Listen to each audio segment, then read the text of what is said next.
জনাব বীর মুক্তিযোদ্ধা আবুল খায়ের খাজা ভাই উপস্থিত আছেন।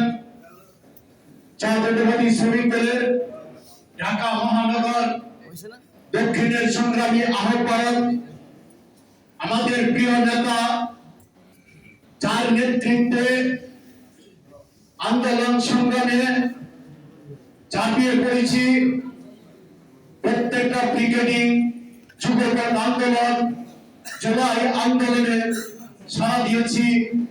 সে আমাদের প্রিয় নেতা, আমার অভিভাবক জনাব সুমন ভূঁইয়া ভাই উপস্থিত আছেন। ঢাকা মহানগর দক্ষিণের সংগ্রামী সদস্য সচিব, পরিচ্ছন্ন ব্যক্তি, ছাত্র নেতা, যুব নেতা, বারবার কারা নির্যাতিত নেতা, আমার প্রিয় ভাই জনাব মুন্সি বজরুল আলম সবুজ ভাই।